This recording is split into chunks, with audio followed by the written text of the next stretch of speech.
Hello students, welcome to our YouTube channel Civil e-learning. Last ટાઈમમાં આપણે soil મિકેનિક્સમાં chapter 1થી 4th સુધીના MCQs અને એના સોલ્યુશન અને સાથે શોર્ટ ડિસ્કશન આપણે કરેલું હતું.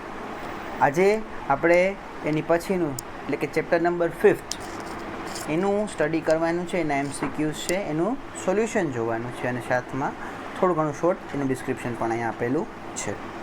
જોઈ લઈએ શું છે. સ્ટાર્ટ કરીએ ચેપ્ટર નંબર 5th. એનું નામ છે પરમિયાબિલિટી ઓફ સોઇલ. પરમિયાબિલિટી ઓફ સોઇલ એ તમને ફોટોગ્રાફ ઉપરથી થોડો ઘણો આઈડિયા આવશે કે શું છે. એ કોઈ એક સોઇલનું પાર્ટિકલ છે જેના પરથી આપણે વોટર, અહીંયા સપોઝ વોટર મેં સ્પ્રેડ કર્યું તો જે વોટર છે એ બધું પાસ થઈને નીચેથી નીકળી ગયું, તો આને પરમિયાબિલિટી કહેવાય. આ સોઇલની પ્રોપર્ટીને શું કહેવામાં આવે છે? પરમિયાબિલિટી, કે વોટર પોતાની અંદરથી પાસ થવા દે છે. સ્ટાર્ટ કરીએ આના જે છે MCQs લાઇન બાય લાઇન, બરાબર છે. અહીંયા બે ટર્મ આવશે, સાથે સાથે એક એક્ઝામ્પલ તરીકે વાત કરું તો પરમિયાબિલિટી બી આવશે અને એક ટર્મ આવશે એ છે સીફેજ, બરાબર છે. પરમિયાબિલિટીનો મિનિંગ એવો થશે કે પ્રોપર્ટી જેના કારણે વોટર સોઇલમાંથી પાસ થાય છે, અને જે વોટર સોઇલમાંથી પાસ થવાની પ્રોસેસ છે એને કહેવામાં આવે છે સીફેજ, બરાબર. બે વચ્ચે બેઝિક ડિફરન્સ એ જ છે કે પરમિયાબિલિટી એને પ્રોપર્ટી કહેવાય સોઇલની, અને સીફેજ છે એને કહેવાય સોઇલની એક પ્રોસેસ. તો એ બેના જ ક્વેશ્ચન છે. ફર્સ્ટ ક્વેશ્ચન શું છે તો કે property of soil to transmit the water from its voids is known as, તો કે પરમિયાબિલિટી, બરાબર. સોઇલની પ્રોપર્ટી જેમાં વોટર એના વોઇડ્સ થ્રુ ટ્રાન્સફર થઈને આગળ જાય છે. સીફેજ શું? તો સીફેજ મેં તમને કહી જ દીધું પહેલેથી. સીફેજ મીન્સ કે the process of water passing through the voids of soil. Property કહે તો પરમિયાબિલિટી ટિક કરવાનું, અને પ્રોસેસ કહે વોટર પાસ થવાની, તો એને શું કહેવાય છે? સીફેજ. શિયર સ્ટ્રેન્થ કેને કહેવાય? તો રેઝિસ્ટન્સ અગેન્સ્ટ ડિફોર્મેશન, અને કન્સોલિડેશન એટલે કે વોટર રિડ્યુસ થવું, બરાબર છે. આપણે 4th ચેપ્ટરમાં આના વિશે થોડી ઘણી ચર્ચા કરી હતી, એટલે અત્યારે હું એને રિપીટ નહીં કરું, આટલું તમારા માટે ઇનફ છે. સેકન્ડ ક્વેશ્ચનની વાત કરીએ આપણે. એવું છે the process of water passing through the voids of soil is known as. Process જેમાં વોટર વોઇડ્સ થ્રુ પાસ થાય છે એને શું કહેવામાં આવે છે? તો કે સીફેજ, બરાબર. બાકી ત્રણે ત્રણ ટર્મ મેં તમને હમણાં જ સમજાવી દીધી. પ્રોસેસ કહેશે તો હજી એકવાર ખાસ પ્રોસેસ કહેશે તો સીફેજ આવશે, અને પ્રોપર્ટી કહેશે તો શું આવશે? પરમિયાબિલિટી. થર્ડ ક્વેશ્ચનની વાત કરીએ. થર્ડ ક્વેશ્ચન છે the value of Reynolds number for laminar flow is less than 2000, બરાબર છે. કે રેનોલ્ડ્સ નંબર છે એ લેમિનાર ફ્લો માટે કેટલો હોવો જોઈએ? તો કે લેસ ધેન 2000. રેનોલ્ડ્સ નંબર એક ફ્લો ઇન્ડિકેટર છે. ફ્લો ઇન્ડિકેટ કરવા માટેના એક નંબર છે. રેનોલ્ડ્સ જે છે આપણે એક સાયન્ટિસ્ટ એના દ્વારા ડિસ્કવર થયેલું છે, એટલે એનું નામ આપવામાં આવેલું છે રેનોલ્ડ્સ નંબર. રેનોલ્ડ્સ નંબર જે છે લેમિનાર ફ્લો હોય તો કેટલો હોવો જોઈએ? Less than 2000. ટર્બ્યુલન્ટ ફ્લો માટે ગ્રેટર ધેન 4000, અને ટ્રાન્ઝિશન હોય તો 2000 થી 4000ની વચ્ચે. નેક્સ્ટ ક્વેશ્ચનની વાત કરીએ. Chapter number 4th, question number 4th શું છે? In turbulent flow the flow paths are intersect each other. This sentence is true or false. True or ફોલ્સનું સેન્ટેન્સ છે. સેન્ટેન્સ કંઈક એવું કહે છે કે જ્યારે ટર્બ્યુલન્ટ ફ્લો હોય તો ટર્બ્યુલન્ટ ફ્લોમાંથી જે ફ્લો પાથ છે, એટલે કે જેના પાથ છે, પાણીની જે ગતિ છે, જે રસ્તા છે, એકબીજાને ઇન્ટરસેક્ટ એટલે કે છેદે છે કે નહીં? તો ઓબ્વિયસલી ટ્રુ, બરાબર છે. બે પાથ છે, ફ્લો પાથ એકબીજાને ઇન્ટરસેક્ટ કરશે.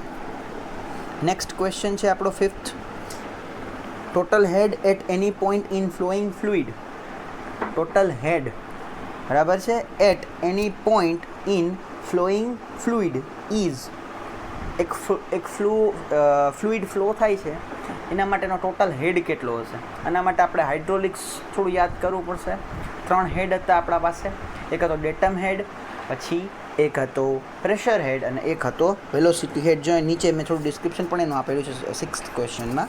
Total head means datum had plus pressure had plus વેલોસિટીનો હેડ. તો કરેક્ટ આન્સર આપણો આવશે પેલું એ, બરાબર. અહીંયા માર્ક નથી કરેલું પણ આપણે યાદ રાખશું. ઝેડ એટલે total head, P upon rho W means pressure head, અને વી સ્ક્વેર અપોન 2g એટલે કે વેલોસિટી હેડ. પછી અહીંયા સાઈડમાં મેં એક નોટ પણ લખીને આપેલી છે. તમને એમ કહે ફ્લુઇડ ફ્લોઈંગ ફ્લુઇડ નથી, બટ જે ફ્લુઇડ છે એ સોઇલમાંથી પાસ થાય છે.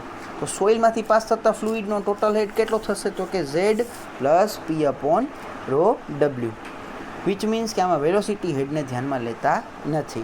ફ્લુઇડ માટે કહે તો v²/2g લેવાનું, સોઇલ માટે કહે તો લેવાનું નહીં. નેક્સ્ટ ક્વેશ્ચન છે હેડ લોસ પર unit length in fluid is known as. બરાબર છે, આ બી એક ટર્મ છે ફ્લુઇડને રિલેટેડ, સોઇલને રિલેટેડ. શું છે તો કે હેડ લોસ પર unit length is known as, તો કે આપણો કરેક્ટ આન્સર એ છે સી, હાઇડ્રોલિક ગ્રેડિયન્ટ. બાકી બધા ટર્મ પણ છે, 3 અલગ અલગ ટર્મ છે. પહેલો ટર્મ શું છે તો કે હાઇડ્રોલિક હેડ, એ શું છે હમણાં હું ડિસ્કસ કરું છું.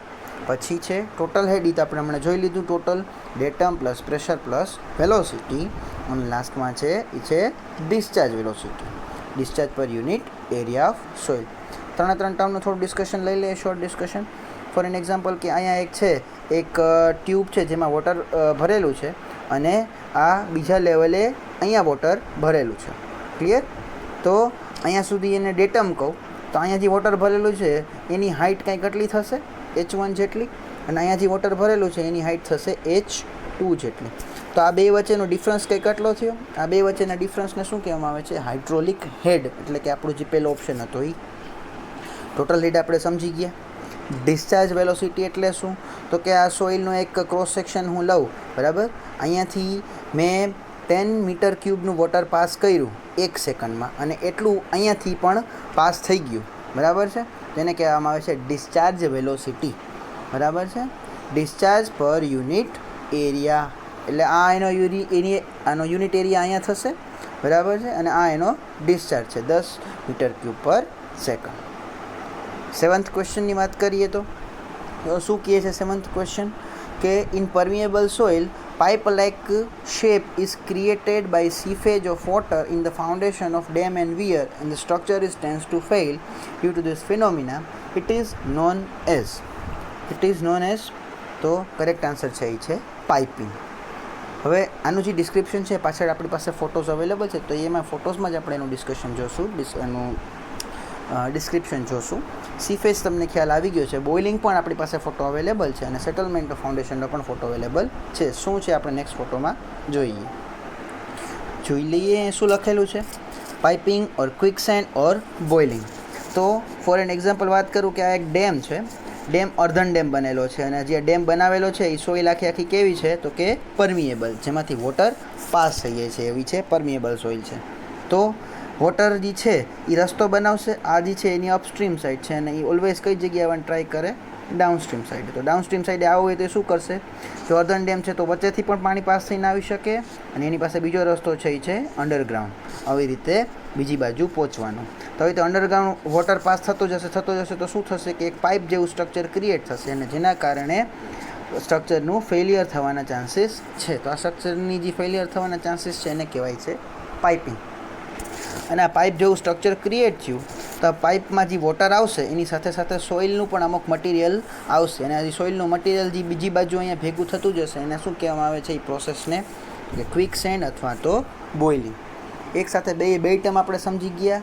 પહેલાં પાઇપ જેવું એક સ્ટ્રક્ચર ક્રિએટ થાય એને કહેવાય પાઇપિંગ, અને એ પાઇપ જેવા સ્ટ્રક્ચરની સાથે સાથે જે સોઇલ બીજી બાજુ બહાર નીકળી જાય છે એને શું કહેવામાં આવે છે તો કે ક્વિકસેન્ડ અથવા તો બોઇલિંગ. બીજો ફોટોગ્રાફ છે ટોટલ હેડનો. ટોટલ હેડ એટલે કે આપણું ડેટમ હેડ પ્લસ પ્રેશર હેડ. અહીંયા આપણે ખાલી સોઇલની વાત કરીએ છીએ એટલે અહીંયા વેલોસિટી હેડને ધ્યાનમાં લેતા નથી. પછી સેટલમેન્ટ ઓફ ફાઉન્ડેશન તમને ખબર પડી જશે અહીંયાથી જ ફોટોગ્રાફ ઉપરથી કે અહીંયા જે નીચેની સોઇલ છે, નીચેની સોઇલ નીચે બેસી ગઈ, બરાબર, તો એના કારણે સ્ટ્રક્ચરનું ફેલિયર થશે. અને લાસ્ટમાં જે છે એ છે લેમિનાર ફ્લો અને ટર્બ્યુલન્ટ ફ્લો વચ્ચેના પાથ. લેમિનાર ફ્લોનો પાથ કેવો જાય છે તો કે એકબીજાને પેરેલલ, આ કોઈ એકબીજાને ઇન્ટરસેક્ટ કરશે નહીં. ત્યારે ટર્બ્યુલન્ટ ફ્લોનો પાથ કેવો છે? આવી રીતે ઝિગઝેગ વેમાં, તો એ બે એકબીજાને ઇન્ટરસેક્ટ કરશે તો કે યસ એ એકબીજાને ઇન્ટરસેક્ટ કરશે. નેક્સ્ટ વાત કરીએ કે આપણું 8th ક્વેશ્ચન કંઈ કેવો છે? In Sandy soil when the soil loses its shear strength and flow in the upward direction with the water, this phenomena or then that is known as, આ જે છે ટર્મ એને શું કહેવામાં આવે છે? જ્યારે સેન્ડી સોઇલ છે પોતાની શિયર સ્ટ્રેન્થ ગુમાવે છે અને ફ્લોની સાથે સાથે એ અપવર્ડ ડાયરેક્શનમાં ગતિ કરે છે અથવા તો અપવર્ડ ડાયરેક્શનમાં ચાલ્યું જાય છે.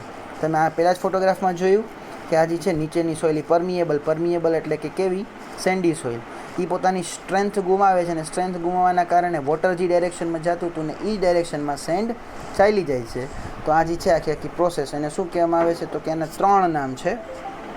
પહેલું જે નામ છે એ છે quick condition, boiling condition, quick sand or all of the above. તો આપણો કરેક્ટ આન્સર છે એ શું આવશે?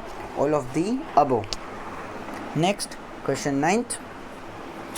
Which of the following assumption is not valid for Darcy's law? ડાર્સીના લો માટે નીચે આપેલ એઝમ્પશન પૈકી કઈ એઝમ્પશન કે કઈ ધારણા વેલિડ નથી, માન્ય નથી? પહેલી જે છે એ ધ ફ્લો ઇઝ ટર્બ્યુલન્ટ, બીજી છે the test temperature is 27 degree Celsius, soil is saturated and flow is steady.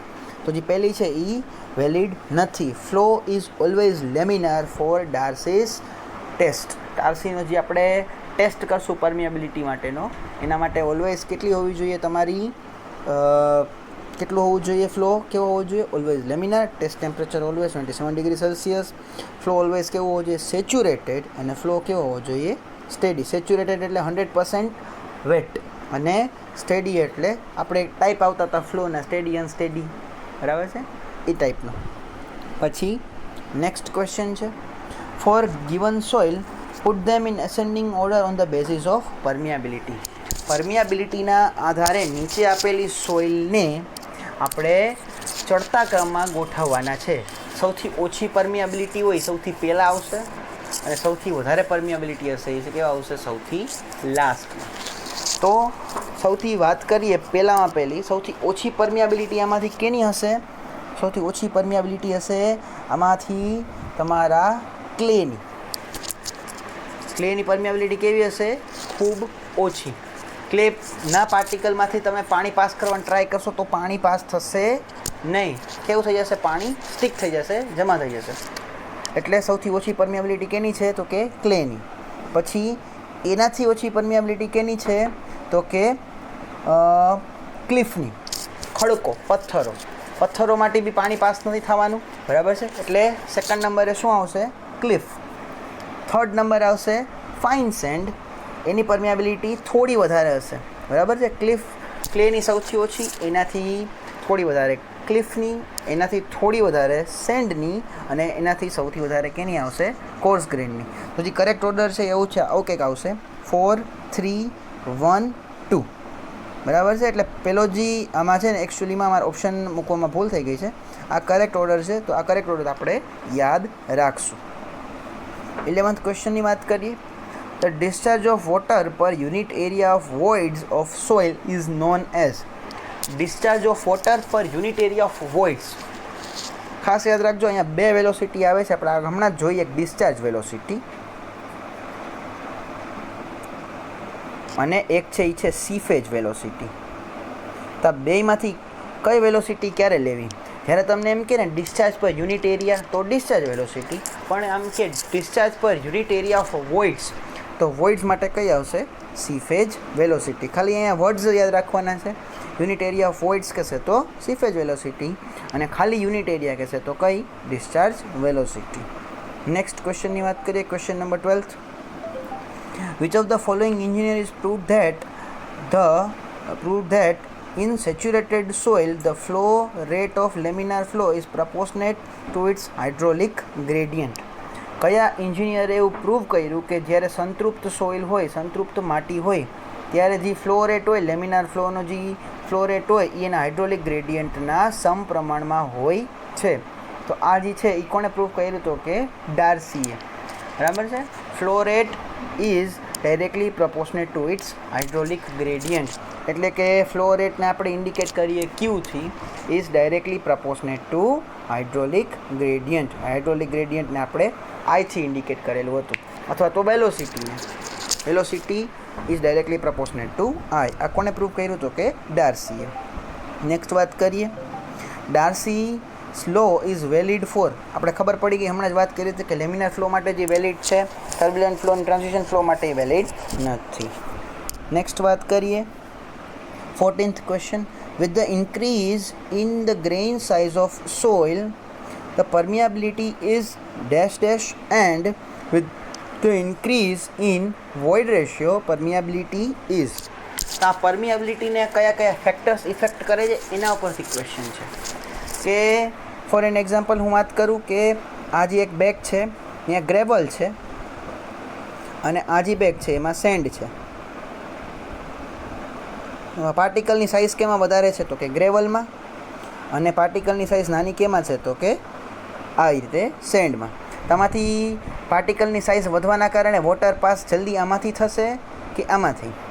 Obviously થશે ગ્રેવલમાંથી. એટલે કે જેમ પાર્ટિકલની સાઇઝ વધારે એમ પરમિએબિલિટી કેવી આવશે? વધારે. અને જેમ વોઇડ રેશિયો વધારે એમ પરમિએબિલિટી પણ વધારે. તો એના માટે કંઈ જો મેં એક શોર્ટ ઇક્વેશન આપેલું છે. ઇક્વેશન છે થ્રુ આઉટ તમે જો એને ટેલી કરશો તો પેલું જે CC ઇન્ટુ D10 એટલે એની સાઇઝ વધે એમ પરમિએબિલિટી વધે. પછી અહીંયા E³ અપોન E+1 એટલે વોઇડ રેશિયો છે તો વોઇડ રેશિયો વધે તો બી પરમિએબિલિટી વધે. પછી છે ગામા W એટલે સેચ્યુરેશન. જો સેચ્યુરેશન વધારે હશે તો પરમિએબિલિટી વધશે, બટ મ્યુ છેદમાં છે કોઈ વસ્તુ છેદમાં હોય તો સામેની વેલ્યુ કેવી થાય? ફોર એન એક્ઝામ્પલ આવું લખું હું, આવું કંઈક છે અપોન મ્યુ. તો આ મ્યુની વેલ્યુ વધે તો કેની વેલ્યુ કેવી થાય? ઘટી જાય. મ્યુ એટલે શું થશે? વિસ્કોસિટીની વેલ્યુ વધારે તો પરમિએબિલિટીની વેલ્યુ ઓછી. પછી આ પાછળના 4 ટર્મ છે ABCD, એની વેલ્યુ વધે, આ K is directly proportionate to A વધે તો K પણ વધે. 1/B છે તો Bની વેલ્યુ વધશે તો Kની વેલ્યુ કેવી થશે? ડાઉન થશે. પછી 1/C છે તો Cની વધશે તો Kની ઘટી જશે, અને 1/D છે તો બી સેમ, Dની વેલ્યુ વધે તો Kની વેલ્યુ ઘટી જાય. A એટલે ડિગ્રી ઓફ સેચ્યુરેશન, પછી B એટલે એન્ટ્રેપ્ડ એર, પછી C એટલે ઇમ્પ્યોરિટીઝ, અને D છે એડઝોર્બ્ડ વોટર. તો આ બધા અહીંયા એકારે મેં પોઈન્ટ્સ કવર કરી લીધા. નેક્સ્ટ વાત કરીએ question number 15. Due to entrapped air in voids, the permeability of soil is dash, and with the increase in the viscosity, the permeability is dash. બરાબર. entrapped air એટલે આપણો આ ટર્મ B, બરાબર. K directly equals to 1/B. K એટલે entrapped air વધી તો permeability કેવી? ઘટી ગઈ. બરાબર છે. પરમિએબિલિટી કેવી થશે? ઘટી ગઈ. અને વિસ્કોસિટીવાળું જે ઇક્વેશન હોય તો એ આવી રહ્યું ગામા W/μ. મ્યુ જે છે એની વેલ્યુ વધે તો પરમિએબિલિટીની વેલ્યુ ઘટી જાય. તો અહીંયા ક્વેશ્ચનમાં આપણો ટીક કરવાનો છે બોથ ડિક્રીઝ, બંનેની વેલ્યુ કેવી થશે? ઘટશે. નેક્સ્ટ ક્વેશ્ચનની વાત કરીએ. 16th question. For soil having more permeability which of the following test is conducted? જે સોઇલની પરમિએબિલિટી વધારે હોય એના માટે કયો ટેસ્ટ કરવામાં આવે છે? તો કે કોન્સ્ટન્ટ હેડનો ટેસ્ટ. સેન્ડી સોઇલ છે એટલે ઓલવેઝ પરમિએબલ સોઇલ હશે તો એની પરમિએબિલિટી કેવી હશે? વધારે. તો એના માટે કયો ટેસ્ટ કરવામાં આવે છે? કોન્સ્ટન્ટ હેડ. અને જેની પરમિએબિલિટી ઓછી છે એટલે કે ક્લેઈ સોઇલ છે તો એના માટે કયો ટેસ્ટ કરવામાં આવે છે? ફોલિંગ હેડ. લખ્યું જ છે અહીંયા જો, લેસ પરમિએબિલિટી માટે અને ક્લેઈ સોઇલ માટે ફોલિંગ હેડ, અને મોર પરમિએબિલિટી અને સેન્ડી સોઇલ માટે કોન્સ્ટન્ટ હેડ. બાકીના જે ટેસ્ટ છે આપણા અત્યારે કામના નથી. એની માટે જો કોન્સ્ટન્ટ હેડનું પણ એક ઇક્વેશન છે અને ફોલિંગ હેડનું પણ એક ઇક્વેશન છે. તો ડાયરેક્ટલી ઇક્વેશન જ આપણે યાદ રાખશું. Q/T. Q એટલે ડિસ્ચાર્જ અને T એટલે કે ટાઈમ. L એટલે કે લેન્થ ઓફ સોઇલ, અને H એટલે કે હેડ ડિફરન્સ, અને 1/A એટલે સોઇલના વિશે સેમ્પલ એનો એરિયા. પછી બીજી કઈ મેથડ છે તો કે ફોલિંગ હેડનું ઇક્વેશન યાદ રાખજો. 2.30 સ્મોલ એટલે કે જે છે સ્ટેન્ડ પાઇપ એનો એરિયા, લેન્થ એટલે કે સોઇલ સ્પેસિમેન, A એટલે સોઇલનો એરિયા, T એટલે ટાઈમ, H1 અને H2 એટલે કે સ્ટાર્ટિંગ અને એન્ડિંગનો હેડ. આ જે છે તમને સમજવું હોય કે આ કેવી રીતે આવ્યું અને એનો મિનિંગ શું છે તો ઉપર આઈ બટનને તમે ક્લિક કરો. આઈ બટનને ક્લિક કરતાં તમને આ જે ચેપ્ટરનું જે મેં ડિસ્ક્રિપ્શન આપેલું હતું એની તમને લિંક મળી જશે. તમે ત્યાંથી એને ફાઇન્ડ કરીને સમજી શકો છો. બરાબર છે. અહીંયા ફોલિંગ હેડ અને કોન્સ્ટન્ટ હેડના જે ફોટોગ્રાફ્સ મેં આપેલા છે. જો કોન્સ્ટન્ટ હેડ એટલે શું તો કે તમે પરમિએબલ સોઇલ છે, પરમિએબલ સોઇલ એટલે કે સેન્ડની વાત કરું, આ સેન્ડ છે. આમાંથી તો તમારે પરમિએબિલિટી ચેક કરવી હોય કે કેટલું પરમિએબલ છે તો એને તમે વોટર પાસ કરો તો વોટર તો સીધું પાસ ઓન થઈને નીકળી જ જવાનું છે. એના માટે તમારે શું કરવું પડશે તો કે કોન્સ્ટન્ટ વોટર આમાં તમારે વારે એડ કરાવવું પડશે. તો કોન્સ્ટન્ટ વોટર જે છે તમે રાખો છો એટલે એને કઈ નામ આપવામાં આવ્યું કે કોન્સ્ટન્ટ હેડની મેથડ.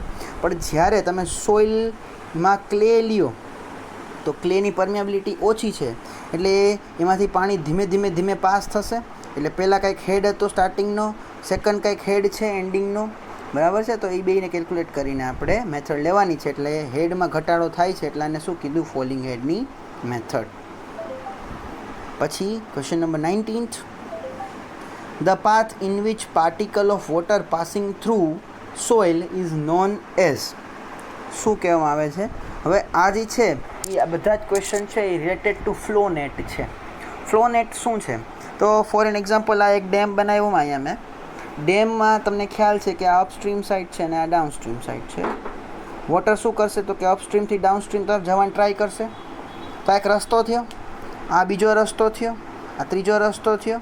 તો આ જે રસ્તો બનાવે છે કે વોટર જે રસ્તાને ફોલો કરીને અપસ્ટ્રીમથી ડાઉનસ્ટ્રીમ તરફ જાય છે, વોટર પાસ થાય છે સોઇલમાંથી, તો આ જે આ લાઇન ક્રિએટ થઈ, આ લાઇનને શું કહેવામાં આવે છે? તો કે ફાઈ લાઇન, સ્ટ્રીમ લાઇન અને ફ્લો લાઇન્સ, ત્રણ એના નામ છે, બરાબર છે. કયું કયું? પેલું ફાઈ લાઇન, સ્ટ્રીમ લાઇન્સ પણ કહેવાય અને ફ્લો લાઇન્સ પણ એને કહેવામાં આવે છે.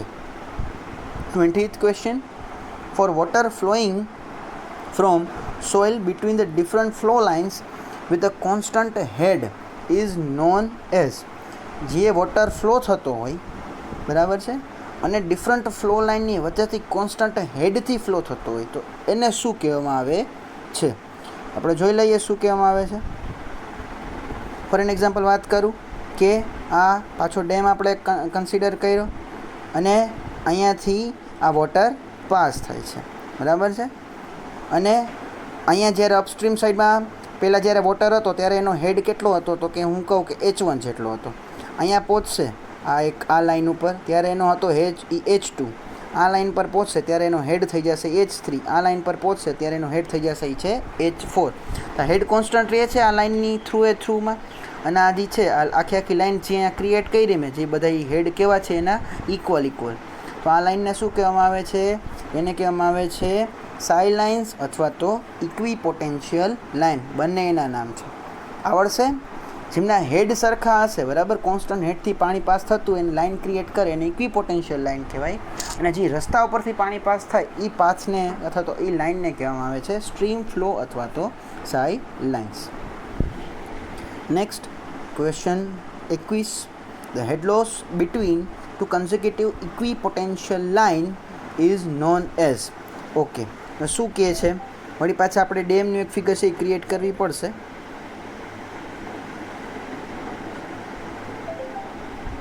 એક ડેમની ફિગર ક્રિએટ કરું. આ ડેમ છે તમારો, બરાબર. આ અપસ્ટ્રીમ સાઈડ અને આ ડાઉનસ્ટ્રીમ સાઈડ.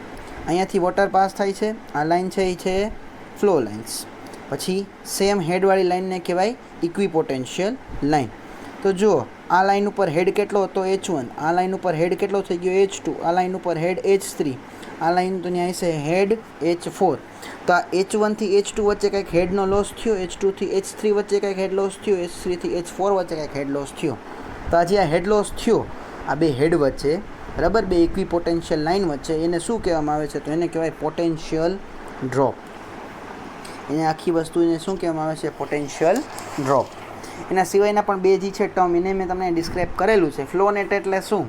તો કે મેં તમને કીધું આખો તમે અહીંયા જે આ ડાયાગ્રામ ક્રિએટ કર્યો કે આ વોટર છે એ કેમ પાસ થાય છે, કેટલા હેડથી પાસ થાય છે. તો આ આખા ગ્રાફિકલી રિપ્રેઝન્ટેશન છે ને એને કહેવાય ફ્લો નેટ.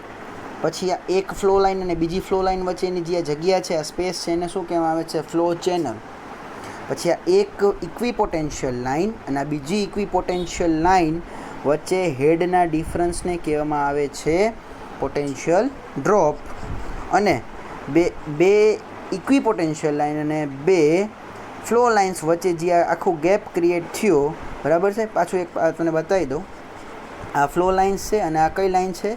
ઇક્વી potential line. તો આ બે ઇક્વી પોટેન્શિયલ લાઇન, આ એક અને આ બે, અને આ બે ફ્લો લાઇન્સ વચ્ચે જે આખો આ ગેપ ક્રિએટ થયું, આખું બોક્સ ક્રિએટ થયું, એને કહેવાય છે ફ્લો ફિલ્ડ. બરાબર છે. બધી વસ્તુ અહીંયા મેં ડિસ્ક્રાઇબ કરી નાખી એકસાથે.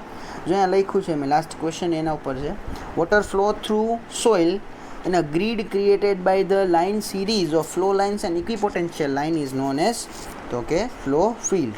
બરાબર. ફ્લો લાઇન્સ અને ઇક્વિપોટેન્શિયલ લાઇનની વચ્ચે જે ગ્રીડ ક્રિએટ થાય છે એને શું કહેવામાં આવે છે? Flow field. નેક્સ્ટ ક્વેશ્ચનની વાત કરીએ 23. Equipotential lines and flow lines are always perpendicular to each other. કેવી રીતે? પાછું આપણે ડ્રો કરીએ આ ફ્લો લાઇન્સ અને ઇક્વિપોટેન્શિયલ લાઇન, આ બે વચ્ચે કેટલાનો એંગલ ક્રિએટ થાય છે? તો કે 90 ડિગ્રી. તો ઓલવેઝ કેવા છે એકબીજાને? પરપેન્ડિક્યુલર. નેક્સ્ટ વાત કરીએ, flow net is useful for which of the followings? Finding seepage, finding uplift pressure and finding exit gradients. તો આમાં આવશે જે કરેક્ટ આન્સર છે all of the above. All of the above એટલે કે આ ત્રણે ત્રણ વસ્તુ સીફેજ ફાઇન્ડ કરવા માટે પણ, અપલિફ્ટ પ્રેશર ફાઇન્ડ કરવા માટે પણ અને એક્ઝિટ ગ્રેડિયન્ટ ફાઇન્ડ કરવા માટે પણ તમારો ફ્લો નેટ યુઝફુલ છે. નેક્સ્ટ વાત કરીએ 25th question. Flow of water passing through each flow channel is dash and the head difference between two consecutive equipotential line is dash. હવે પાછું એકવાર હું એને રિપીટ કરું કે આ જે છે એ અલગ અલગ ફ્લો લાઇન્સ છે. આ નંબર 1, નંબર 2, નંબર 3 અને નંબર 4. તો આની વચ્ચેથી જે પાણી પાસ થાય છે, બરાબર, આ જે જગ્યા છે એને કહેવાય ફ્લો ચેનલ. તો આ બે ફ્લો ચેનલ વચ્ચે જે પાસ થતો હોય પાણી, એનો જે છે એ ડિસ્ચાર્જ કેટલો હશે, અથવા તો પાણી પાસ થતું હશે અહીંયાથી આ ડાયરેક્શનમાં, અહીંયાથી આમાં, એની વેલ્યુ કેવી હશે? તો કે સેમ, એમાં કોઈ ડિફરન્સ નહીં હોય. અહીંયાથી 10નું પાસ થતું હશે તો આ લાઇનમાંથી 10 અને આ લાઇનમાંથી પણ 10નું જ પાસ થતું હશે. અને આ બે ઇક્વિપોટેન્શિયલ લાઇન છે, બરાબર. અને હજી એક અહીં ઇક્વિપોટેન્શિયલ લાઇન હું ઇનકેસ ડ્રો કરી નાખું તો આ જે છે એ પોટેન્શિયલ ડ્રોપ, આ જે છે એ પોટેન્શિયલ ડ્રોપ. તો અહીંયા પણ પોટેન્શિયલ ડ્રોપ એક હશે, તો અહીંયા પણ પોટેન્શિયલ ડ્રોપ કેવો હશે? એક જ હશે. એમાં કોઈ ડિફરન્સ આવશે નહીં. તો બોથ આર સેમ. બંને વચ્ચેનો હેડ ડિફરન્સ એ સેમ, અને જે પાણી પાસ થાય છે ચેનલ્સ વચ્ચે એ પણ કેવું હશે? સેમ. હવે આ ચેપ્ટરના જે છે લાસ્ટ બે એક્ઝામ્પલ છે, બરાબર છે. એક એક્ઝામ્પલ છે એ કોન્સ્ટન્ટ હેડની મેથડથી અને એક એક્ઝામ્પલ છે એ છે ફોલિંગ હેડની મદદથી. તો એ આપણે કેમ આઈડેન્ટિફાય કરવું? રકમમાં એવું તમને નહીં કીધું હોય કે કોન્સ્ટન્ટ હેડ કે ફોલિંગ હેડથી તમે ફાઇન્ડ કરો, તમારે નક્કી કરવાનું હશે. તો જે ગિવન ડેટા છે ને એના ઉપરથી આપણે નક્કી કરાય કે જે છે મેથડ એ કોન્સ્ટન્ટ હેડની પૂછી છે કે ફોલિંગ હેડની. તો ફોર એન એક્ઝામ્પલ આપણે અહીંયા જોઈએ 26th question. Find the coefficient of permeability using following data. કે ફોલોઈંગ ડેટાનો યુઝ કરીને તમે કોએફિશિયન્ટ ઓફ પરમિયાબિલિટી શોધો. કઈ મેથડથી નથી કીધું. શું આપેલો છે ડેટા? સિમ્પલનો ડાયામીટર આપ્યો છે તમને 5 સેન્ટીમીટર્સ, અને આપણે સેન્ટીમીટરમાં જ રાખવાનું છે. શું કામ? કારણ કે જે આન્સર મળશે સેન્ટીમીટર પર સેકન્ડ, એટલે કંઈ કન્વર્ટ કરવાની જરૂર નથી. લેન્થ ઓફ સેમ્પલ આપેલી છે, ડિસ્ચાર્જ આપેલો છે 60 ml and 15 minutes, and constant head આપેલો છે 30 સેન્ટીમીટર. તો બે ઇક્વેશન તમે સાઈડ બાય સાઈડ તમે રાખીને જોઈ લેજો કે આમાંથી કઈ વસ્તુ આમાં પુટ આપણે કરી શકીએ. ડિસ્ચાર્જ છે એ ડિસ્ચાર્જ ઓલવેઝ કોન્સ્ટન્ટ હેડમાં આપેલો હોય, ફોલિંગ હેડમાં આપેલો હોય નહીં. તો ડિસ્ચાર્જ આપેલો છે એટલે આપણે કયા મેથડ ઉપર જશું? તો કે આપણા કોન્સ્ટન્ટ હેડની મેથડ ઉપર. આના સિવાય તમને એમાં એક ટર્મ આપેલી હશે ફોલિંગ હેડમાં, એમ તમને એમ કીધું હશે સ્ટેન્ડ પાઇપ. આ કોન્સ્ટન્ટ હેડની મેથડમાં સ્ટેન્ડ પાઇપ જેવો કોઈ ટર્મ આવશે નહીં. તો ઇક્વેશન શું છે? તો અહીંયા લખેલું છે મેં Q into T L upon H અને into 1 upon A equals to. એમાં Q છે એ ડિસ્ચાર્જ છે 60 ml મેં લખી નાખ્યું, અપોન T 15 મિનિટ્સ છે તો એને મેં સેકન્ડમાં કન્વર્ટ કર્યા 60થી મલ્ટીપ્લાય કરી દીધું. લેન્થ આપણી પાસે 10 સેન્ટીમીટર અવેલેબલ છે, અને જે છે હેડ છે એ છે 30 સેન્ટીમીટર ઇન્ટુ 1 અપોન A. હવે એ માટે મારે એરિયા જોઈએ, એરિયા માટે ડાયામીટર આપણી પાસે છે π/4 d સ્ક્વેર મેં કર્યું તો 5નો સ્ક્વેર કરતાં 19.63 આવ્યું. તો આનો આન્સર આવ્યો 1.132 × 10⁻³ સેન્ટીમીટર પર સેકન્ડ. ક્લિયર? આવડશે? આ કઈ મેથડ આપણે જોઈએ અત્યારે? આ જોઈએ હતી કોન્સ્ટન્ટ હેડની મેથડ, અને હવે આપણે જોશું એ છે ફોલિંગ હેડની મેથડ. તો આના એક્ઝામ્પલમાં શું ચેન્જીસ હશે તો જોઈ લઈએ. પહેલાં ડાયામીટર આપ્યો છે સેન્ટીમીટર, એમએમમાં છે 100 mm. આમાં પણ સેમ જ લખેલું છે ફાઇન્ડ ધ કોએફિશિયન્ટ ઓફ પરમિયાબિલિટી. તો ડાયામીટરને પહેલાં સેન્ટીમીટરમાં કન્વર્ટ કરશું. પછી લેન્થ આપેલી છે, ઓકે. હવે જુઓ અહીંયા સ્ટાર્ટિંગ અને એન્ડિંગનો હેડ આપેલો છે. પહેલાંમાં કોન્સ્ટન્ટ હેડ હતું, આમાં સ્ટાર્ટિંગ એન્ડિંગનો હેડ હશે. પછી diameter of stand pipe. Stand pipe વાંચો એટલે સમજી લેવાનું કે આ જે છે એક્ઝામ્પલ એ કેનો છે તો કે ફોલિંગ હેડનો. અને હેડ લોસ માટેનો ટાઈમ 250 સેકન્ડ્સ. ઇક્વેશન આપણી પાસે ઓલવેઝ પહેલેથી અવેલેબલ હતું. શું હતું? 2.30 small a into L upon A into T log 10 H1 upon H2. 2.30 as it is. હવે સ્મોલ a એટલે સ્ટેન્ડ પાઇપ. સ્ટેન્ડ પાઇપ આપણી પાસે અવેલેબલ છે, તો સ્ટેન્ડ પાઇપનો જો અહીંયા એરિયા આપણે મેં ફાઇન કર્યો હવે એ 1.2 સેન્ટીમીટરમાં મેં કન્વર્ટ કર્યું, સેન્ટીમીટરમાંથી એનો મેં એરિયા ફાઇન્ડ કર્યો, પછી જે સોઇલનો ડાયામીટર હતો એના ઉપરથી મેં કેપિટલ એ ફાઇન્ડ કરી લીધું. બાકી બધી વસ્તુ આપણી પાસે અવેલેબલ હતી. એક સેકન્ડ છે એ સેકન્ડ ઓકે EP 250 સેકન્ડ જ હતી, એટલે એમાં બી કોઈને ચેન્જ કરવાની જરૂર નથી, ખાલી બાકી બસ મેં વેલ્યુ અહીંયા પુટ કરી છે. એરિયા જે છે આપણો પહેલાં 1.131 ઇન્ટુ તમારો જે છે L લેન્થ સ્પેસિમેનની 125 mm એટલે 12.5 સેન્ટીમીટર. પછી કેપિટલ એ એટલે સોઇલનો ડાયામીટર એ પણ આપણે ફાઇન કરી લીધો, ઇન્ટુ 250 એટલે કે સેકન્ડ ટાઈમ, અને લોગ H1/H2 એટલે કે સ્ટાર્ટિંગનો હેડ 120 સેન્ટીમીટર, 120 mm એને સેન્ટીમીટરમાં ને 50 ને પણ સેન્ટીમીટરમાં. તમારો કરેક્ટ આન્સર એ આવશે 6.292 ઇન્ટુ 10⁻⁻4 સેન્ટીમીટર પર સેકન્ડ. ક્લિયર? અને એની સાથે જો નીચે અહીંયા થોડું મેં ડિસ્ક્રિપ્શન પણ આપેલું હતું, જે હું બોલ્યો એ ઇક્વિપોટેન્શિયલ લાઇન કેને કહેવાય, ફ્લો લાઇન્સ કેને કહેવામાં આવે છે, અને સો એન્ડ સો. અહીંયા તમારું ચેપ્ટર 5th કમ્પ્લીટ થાય છે. આઈ હોપ તમને બધું ખ્યાલ આવી ગયો હશે. બરાબર? કોઈ પણ જાતે તમને ક્વેશ્ચન એવું લાગે તો તમે મને જરૂરથી કમેન્ટ બોક્સમાં જઈને પૂછી શકો છો. Thank you. તો અત્યાર સુધી આપણે ચેપ્ટર્સ કમ્પ્લીટ કરેલા છે, અને આટલા ચેપ્ટર્સ આપણે કમ્પ્લીટ કર્યા પછી જો તમને કોઈ ડાઉટ હોય તો 100% તમે નીચે કમેન્ટ સેક્શનમાં જઈ ડાઉટ પૂછી શકો છો, અથવા તો મારા ઈમેલ આઈડી ઉપર તમે મને ક્વેશ્ચન તમારા શેર કરી શકો છો. અને જો તમને વિડીયો ગમ્યો હોય તો વિડીયોમાં જરૂરથી લાઇક કરજો, વિડીયોને જરૂરથી સબસ્ક્રાઈબ કરજો, અને તમારા મિત્રોને આગળ શેર પણ કરજો.